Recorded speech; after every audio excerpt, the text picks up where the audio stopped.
What's up, guys? Welcome to another week of What's That All About? This week, we're going to be talking about communion. What's that all about? Great question, guys. And we're going to answer that question by seeing what Jesus has to say about it in the Gospels. Now, before we get into the deep of things, before we actually discuss it, I want to encourage you guys to grab a drink of water, maybe grab a snack, maybe go sit on your beanbag chair in a blanket. Do whatever you need to do to get comfortable. You can pause the video right now before we get started. If you guys are ready, let's do this thing. So, the first communion happened a long time ago when Jesus was still here on earth. You see, during the specific time, the Israelites were celebrating something called Passover.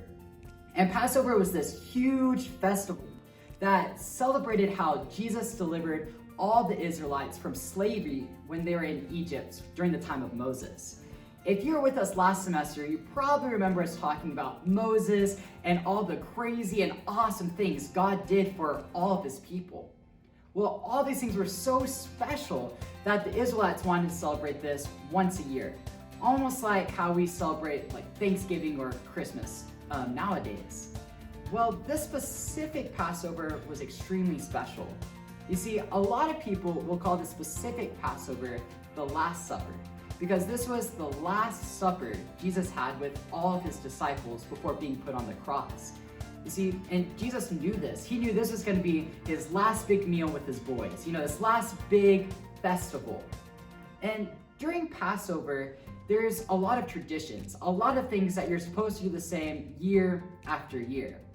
Maybe for you guys, for Thanksgiving, you watch the parade every year, or you'll hold hands with your relatives and say grace. Well, they kind of do the same things, just a little bit different.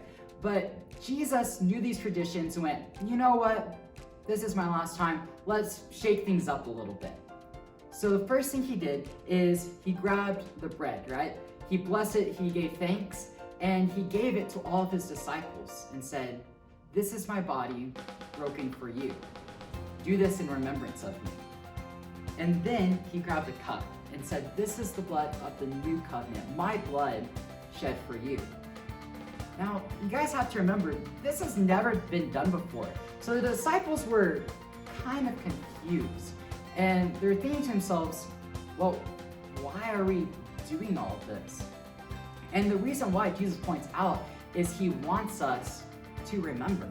He wants us to remember what he was about to do. He was about to go to the cross, and he wanted everyone to remember that. And that's where we get communion. So let's look at the specifics of it. So the first thing Jesus did is he took the bread, right? So in the Gospels, Jesus will call himself the bread of life.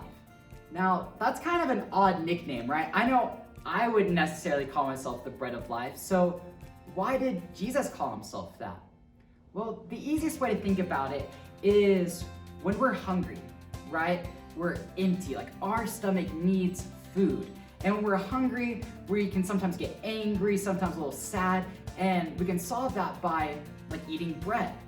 That's kind of the same thing. Without Jesus, we're also empty in a different sense. We're spiritually empty. And when we take Jesus, when we accept his love for us, we're full. So Jesus wants us to remember, when we take the bread, that we're now full. We're now full of his love. And for the cup, when Jesus told the disciples, this is the blood of the new covenant, what he was talking about is before Jesus was on earth, anytime people would mess up or they sinned, they had to make a sacrifice. And through the sacrifice is how they kind of solved their problems and got back into the good grace of God. Well, you see, when Jesus died on the cross for us, we call that the final sacrifice. Jesus was the final sacrifice made so that we can spend the rest of eternity with him. See, Jesus wants us to remember the cup, to go, hey, now we are one family with Jesus. And we remember how much Jesus loves us, that he was willing to die for us just so that we could spend the rest of our days with him. So why do we celebrate communion? What is it all about? It's all about remembering. It's all about remembering how Jesus makes us full. He completes us. And it's remembering how much he loved us, that he chose to die, he chose to shed his blood so that we could spend the rest of eternity with him.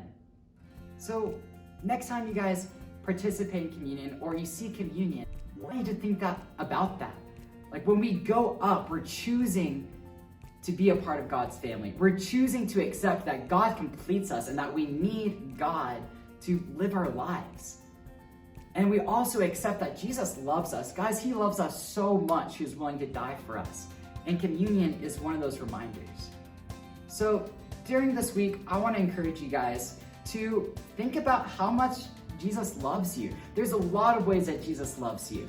And we don't just have to use communion to remember that. We can remember that through all of our days. And I also want you guys to think about how Jesus completes you.